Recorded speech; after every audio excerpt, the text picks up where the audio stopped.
बच्चों आज हम पढ़ेंगे स्टैटिस्टिक्स के बारे में। सबसे पहले तुम ये जान ले कि स्टैटिस्टिक्स का मतलब क्या होता है। तो चलिए हम स्टैटिस्टिक्स के मीनिंग को ऑक्सफोर्ड डिक्शनरी में ढूंढते हैं। तो बच्चों स्टैटिस्टिक्स का मीनिंग हमें क्या मिला? A collection of information shown in numbers. यानी स्टैटिस्टिक्स का मीनिंग क्या है? इंफॉर्मेशन जो कि नंबर की शक्ल में। तो मैथमेटिक्स का वो ब्रांच जिसमें नंबर्स के फॉर्म में इंफॉर्मेशन को स्टडी की जाती है उसे हम लोग स्टैटिस्टिक्स कहते हैं। बच्चों ये स्टैटिस्टिक्स बहुत ही इंपॉर्टेंट ब्रांच ऑफ मैथमेटिक्स है। मान लेते हैं कि आपके क्लास में टोटल नंबर ऑफ स्टूडेंट्स 40 हैं और आपके स्कूल में फर्स्ट समेटिव इवैल्यूएशन हुआ और फुल मार्क्स कितने हैं? 50 है। तो कोई एक पर्टिकुलर सब्जेक्ट की बात करते हैं और वो सब्जेक्ट क्या है? मैथमेटिक्स। और 40 स्टूडेंट्स के मार्क्स की मैंने लिस्ट बना लिया। ये सब क्या है? आपके क्लासमेट्स का मार्क्स है। ये है इंफॉर्मेशन जो कि हमें नंबर की शक्ल में मिला है। तो बच्चों हम सबसे पहले स्टैटिस्टिक्स से रिलेटेड बहुत सारे डिफरेंट टर्म्स हैं, वो सारे टर्म्स की मीनिंग को अच्छे से समझ लेते हैं। उसके बाद इसके ऊपर कुछ क्वेश्चंस को सॉल्व करेंगे। तो हमारे पास जो भी इंफॉर्मेशन आया, स्टूडेंट्स के मार्क्स का जो इंफॉर्मेशन आया, कौन से फॉर्म में मिला? नंबर के फॉर्म में। तो ऐसे नंबर को हम डेटा कहते हैं। दरअसल ये डेटा डेटम का प्लूरल है और डेटम का मतलब क्या होता है? A single piece of information. मतलब हम एक सिंगल इंफॉर्मेशन को डेटम कहते हैं और अ कलेक्शन ऑफ इंफॉर्मेशन को डेटा कहते हैं। उसके बाद नेक्स्ट टर्म क्या आता है? वेरिएबल। बच्चों आप अच्छी तरीके से ये बात जानते हैं कि आपके क्लास में हर एक स्टूडेंट का इक्वल मार्क्स नहीं आता है। इंडिविजुअल के लिए इंडिविजुअल होता है, मतलब हर किसी का एक जैसा नहीं होता, अलग अलग होता है। इसीलिए उनमें से हर एक नंबर को हम वेरिएबल भी बोलते हैं। और ये वेरिएबल दो तरह के होते हैं। एक होता है कंटिन्यूअस वेरिएबल और दूसरा होता है डिस्क्रीट वेरिएबल। तो बच्चों एक एग्जाम्पल लेते हैं जिसके जरिए हमें समझने की कोशिश करेंगे कि कंटिन्यूअस वेरिएबल क्या होता है और डिस्क्रीट वेरिएबल क्या होता है। All real numbers between -2 and 11। -2 और 11 के बीच के वो सारे नंबर की लिस्ट बनाने हैं जो कि रियल नंबर्स है। तो -2 और 11 के बीच में क्या क्या नंबर आएंगे? बहुत सारे आ जाएंगे। -1.9, -1.5, -1.985, 1.1, 0, 0.5, 0.33 एक्सेट्रा। इसका मतलब ये हो जाता है कि -2 और 11 के बीच में इनफाइनाइट रियल नंबर्स है, मतलब उसे काउंट नहीं कर सकते, इतने सारे नंबर्स है।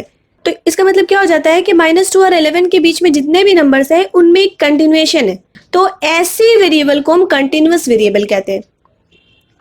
अब देखिए मैंने इस स्टेटमेंट में थोड़ा सा चेंजेस लाया है। क्या चेंजेस है? All even numbers between -2 and 11।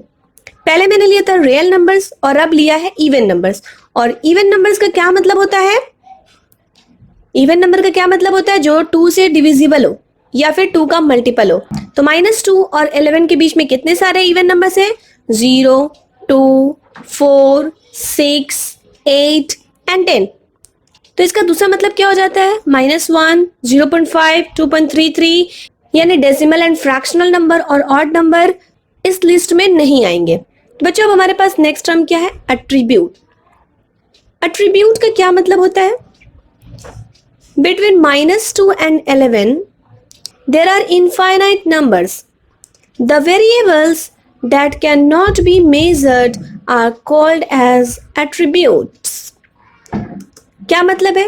वो वेरिएबल जिन्हें हम मेजर नहीं कर सकते तो उन वेरिएबल्स को हम क्या बोलते हैं? एट्रीब्यूट कहते हैं। नेक्स्ट टर्म क्या है? रेंज।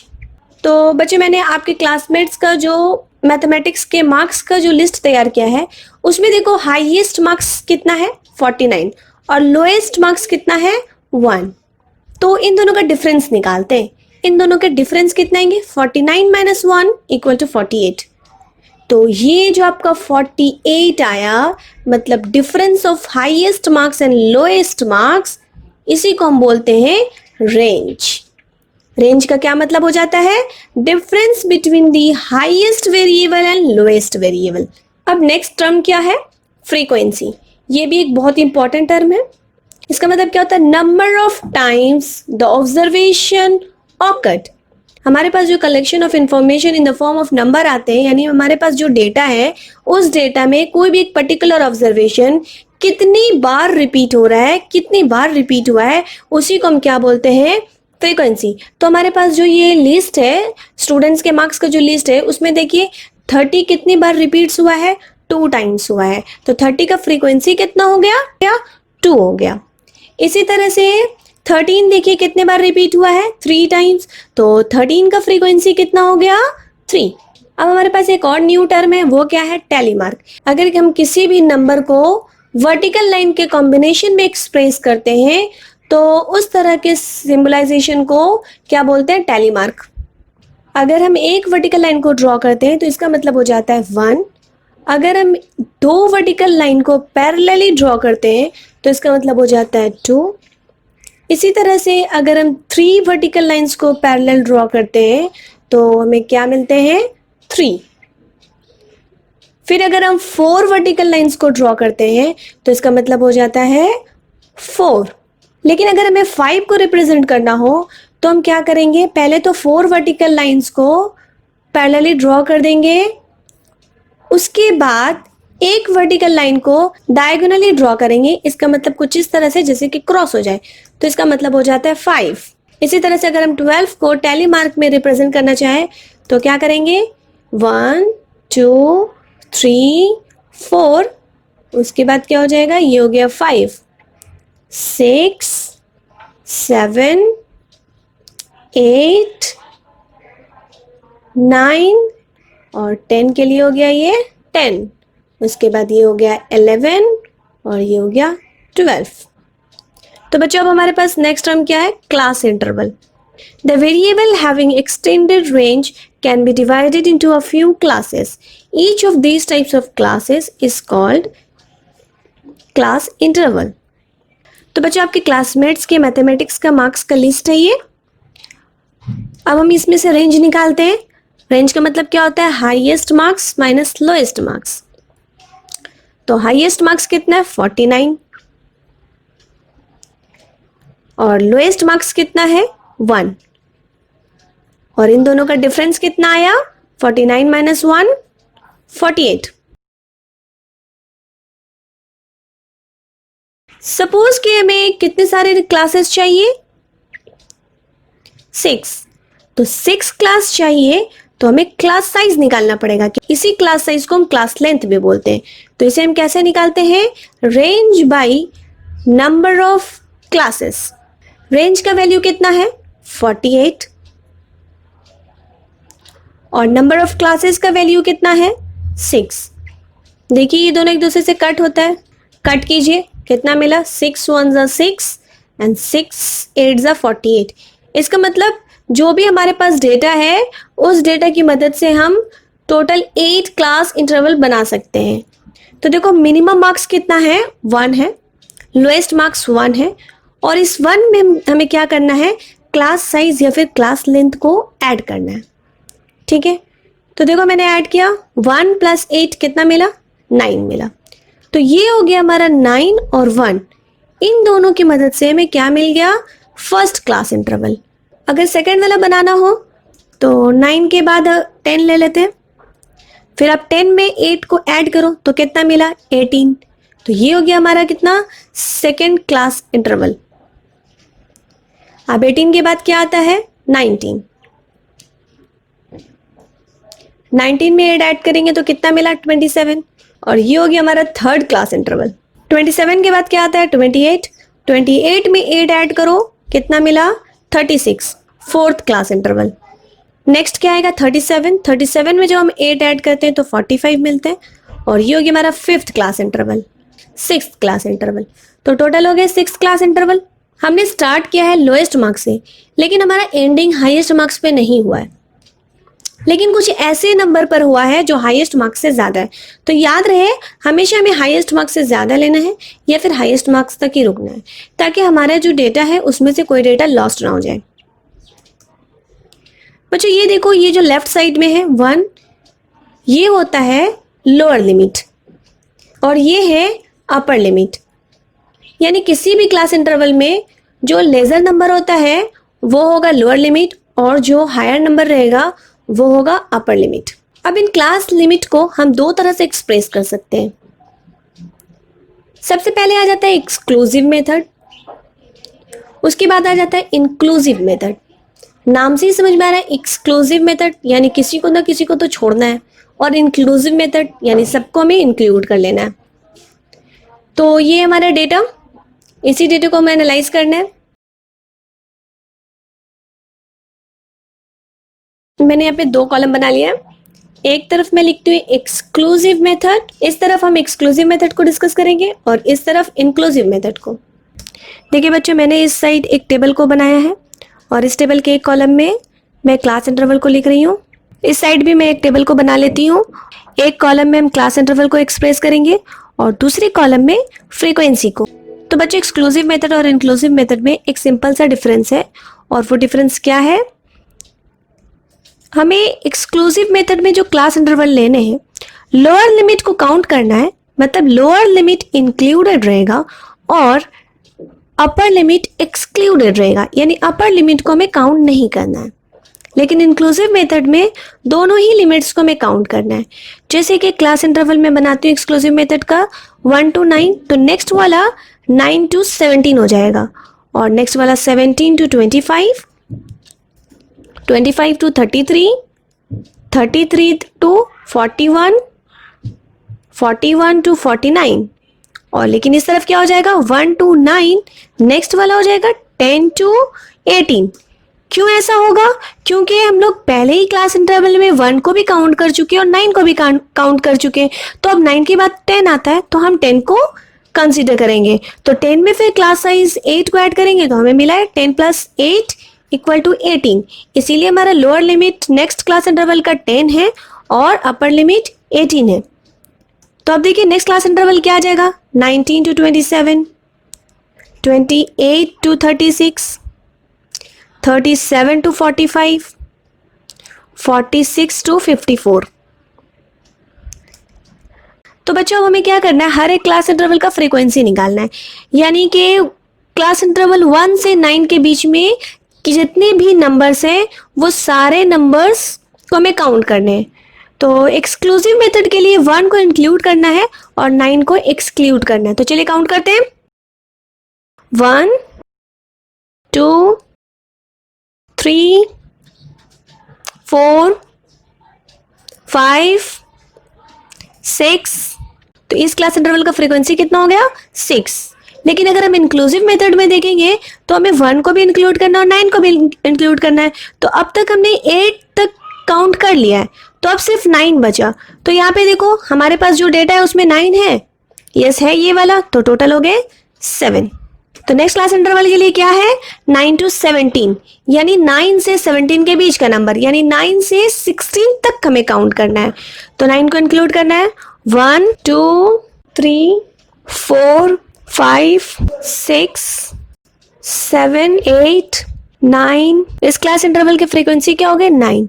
इंक्लूसिव मेथड के लिए देखेंगे 10 to 18 में, इसमें भी टोटल यही सारे नंबर्स आएंगे, तो इसके लिए भी फ्रीक्वेंसी कितने हो गए, 9। नेक्स्ट क्या है, 17 to 25, इसका मतलब है 17 से 24 तक काउंट करना है, 1 2 3 4। तो इसके लिए फ्रीक्वेंसी हो गए 4। लेकिन इंक्लूसिव मेथड में हमें 24 तक नहीं बल्कि 25 26 एंड 27 तक काउंट करना है। तो 24 तक तो ऑलरेडी हमें 4 मिल चुके हैं, तो और हम चेक कर लेते हैं, मतलब 25 एंड 27 को भी काउंट करेंगे। तो ये हो गए 5 6, टोटल कितने हो गए, 6। नेक्स्ट इंटरवल क्या है, 25 to 33। इसका मतलब क्या हो जा रहा है, 25 को काउंट करना, 33 को छोड़ना है, यानी 25 से 32 तक हमें काउंट करना है, 1 2 3 4 5 6 7 8 9 10 11। तो इसके लिए फ्रीक्वेंसी क्या हो गई, 11। लेकिन इंक्लूसिव मेथड में 28 to 36 तक हमें देखना है। इसका मतलब क्या हो जा रहा है कि इसमें 25 एंड 26 27 नहीं होना चाहिए। तो जो 25 to 33 के लिए हमने जो काउंट किए हैं उसमें से हम क्या करेंगे, 25, 26 एंड 27 को कट कर देंगे। तो देखिए कितने सारे कट हो रहे हैं, 1 2 3, 3 कट हो गए। 11 माइनस 3 कितने हो गए, 8। तो अभी हमारे पास 8 है। अब हम देखेंगे एक्स्ट्रा में हमें क्या काउंट करना है, 33, 34, 35 एंड 36। तो ये सारे नंबर को चलिए काउंट करते हैं। 9, एक नंबर और ऐड हो गया तो 8 + 1 9 हो गए। तो 28 to 36 का फ्रीक्वेंसी कितना हो गए, 9। अब 33 to 41 के लिए देखेंगे, यानी 33 to 40 तक काउंट करेंगे। 1 2 3, तो इसके लिए फ्रीक्वेंसी क्या हो गए, 3। नेक्स्ट वाला क्या, 37 to 45 तक। 37 से हमें 45 तक काउंट करने। देखिए काउंट करते हैं क्या क्या मिलता है हमें, 1 2 3 4 5। तो 37 to 41 में ऑलरेडी हम काउंट कर चुके हैं। 40 39, 40 एंड 39, तो 2 पहले से हो चुके हैं और 5 काउंट किए। तो 5 + 2 कितने हो गए, 7। नेक्स्ट क्लास इंटरवल क्या है, 41 to 49, यानी मैं 41 से 48 तक काउंट करने। याद रहे बच्चों में 49 को एक्सक्लूड करने हैं, 41 से 48 तक काउंट करने हैं। 1 2 3 4 5। 41 to 49 में कितने हो गए, 5। लेकिन हमारे डेटा में तो 49 भी है और हमारा 49 यहाँ पे एक्सक्लूड हो गया। तो हम क्या करेंगे, एक और क्लास इंटरवल बना लेते हैं, 49 to 57। 1 2, 2 ही 49 है तो यहाँ पे 2 हो गए। लेकिन बच्चों इंक्लूसिव मेथड के लिए 46 to 54 है नेक्स्ट क्लास इंटरवल, और इस क्लास इंटरवल में हमें 46 से 53 तक काउंट करने हैं, जिसमें 49 इंक्लूडेड है। तो इसका मतलब ये हो जाता है कि हमें इसके लिए नेक्स्ट क्लास इंटरवल बनाने की जरूरत नहीं है। तो चलिए काउंट करते हैं। देखिए काउंट करने के बाद हमें कितने टोटल मिलते हैं, यहाँ भी हमें 2 ही मिलते हैं, क्योंकि 46 के बाद यहाँ पे सिर्फ 2 ही नंबर है। तो बच्चों उम्मीद करते हैं अब तक आपको इंक्लूसिव मेथड और एक्सक्लूसिव मेथड समझ आ गया होगा। अब हमारा नेक्स्ट टॉपिक है क्लास मार्क। क्लास मार्क या फिर मिड वैल्यू, दोनों का मतलब एक ही होता है। ये हम कैसे निकालते हैं, u + l/2। और u का क्या मतलब होता है, अपर लिमिट, और l का मतलब लोअर लिमिट। इसका मतलब क्या हो जाता है कि कोई भी क्लास इंटरवल के बीच का वैल्यू, मिड वैल्यू, यानी एकदम मिडिल वाला जो वैल्यू होता है उसको हम लोग बोलते हैं क्लास मार्क। क्लास साइज मालूम करने के पहला तरीका क्या है, range by number of classes, और दूसरे तरीका क्या है, u - l। u का क्या मतलब होता है, अपर लिमिट, और L का क्या मतलब होता है, लोअर लिमिट। नेक्स्ट हमें हमारा frequency density, the ratio of class frequency and the class size in any classified data is called the frequency density। frequency density का क्या मतलब होता है, क्लास फ्रीक्वेंसी यानी उस क्लास का फ्रीक्वेंसी और उस क्लास के साइज को जब हम डिवाइड कर देते हैं तो हमें क्या मिल जाता है, फ्रीक्वेंसी डेंसिटी। बच्चों अब तक हमने जो कुछ भी डिस्कस किया है, जितने भी टर्म्स सीखे हैं, उनको हम एक क्वेश्चन के जरिए एनालाइज करते हैं। तो देखिए हमारा पहला क्वेश्चन क्या है, the number of children belonging to each of 40 families in a locality below। एक लोकेलिटी में 40 फैमिलीज हैं, उन 40 फैमिली में से हर एक फैमिली के पास कितने नंबर ऑफ चिल्ड्रेन है, उसका लिस्ट है ये। इस लिस्ट के जरिए हमें क्या करना है, prepare a frequency distribution table of the above given data whose classes are 0 to 2, 2 to 4, etc. From this frequency distribution table, write down the following: number 1 class interval, number 2 class size, number 3 frequency, number 4 class limit। सबसे पहले हमारे पास जो data है उस data को अपने नजर के सामने रखते हैं ताकि हम अच्छे से एनालाइज कर पाए। अब हम एक टेबल बनाएंगे। फर्स्ट कॉलम क्लास इंटरवल के लिए है, सेकेंड कॉलम क्लास साइज के लिए है, और थर्ड कॉलम फ्रीक्वेंसी के लिए, और लास्ट वाला कॉलम क्या है, क्लास लिमिट के लिए। तो बच्चों हम जानते हैं कि क्लास लिमिट 2 तरह के होते हैं, तो इसके लिए हम क्या करेंगे, 2 सब कॉलम बनाएंगे। एक में लिखेंगे अपर लिमिट, दूसरे में लिखेंगे लोअर लिमिट। पहला क्लास इंटरवल क्या होगा, 0 to 2, 2 to 4, 4 to 6, 6 to 8। Class size कैसे निकालते हैं, u - l, यानी upper limit minus lower limit. तो अपर लिमिट यहाँ पे 2 है और लोअर लिमिट 0 है, तो 2 - 0 2, 4 - 2 2, 6 - 4 2, 8 - 6 2 2। अब हम फ्रीक्वेंसी निकालेंगे। तो 0 से 2 के बीच के नंबर को काउंट करना है। 0 to 2 के बीच में कौन कौन सा नंबर है? 0 and 1। तो ये जो डेटा है उस डेटा में हमें 0 and 1 को काउंट करने हैं। तो देखिए काउंट करती हूँ मैं, क्या मिलता है? 1 2 3 4 5 6 7 8 9 10 11। तो इसके लिए फ्रीक्वेंसी कितने हो गए? 11। अब दूसरे के लिए निकालते हैं। 2 to 4, इसका मतलब 2 and 3। तो मतलब इस डेटा में अब हमें 2 and 3 को काउंट करना है। 1 2 3 4 5 6 7 8 9 10 11 12 13 14 15 16 17। फ्रीक्वेंसी कितने हो गए? 17। 1 2 4 5 6 7 8 9। तो इसके लिए फ्रीक्वेंसी कितने हो गए? 9। नेक्स्ट वन क्या है? 6 to 8, इसका मतलब 6 and 7 को काउंट करना है। 1 2 3। तो इसके लिए क्या हो गया? फ्रीक्वेंसी 3 हो गए। अब हमें लिखना है क्लास लिमिट। तो हमें क्लास इंटरवल को देखना है। जो हायर नंबर रहेगा वो अपर लिमिट है, जो लेजर नंबर है वो लोअर लिमिट होगा। इसका मतलब फर्स्ट क्लास इंटरवल का अपर लिमिट कितना है? 2। सेकेंड के लिए कितना है? 4। थर्ड के लिए 6। फोर्थ के लिए 8। अब लोअर लिमिट निकालते हैं। तो फर्स्ट के लिए 0, सेकेंड के लिए 2, थर्ड के लिए 4 एंड फोर्थ के लिए 6।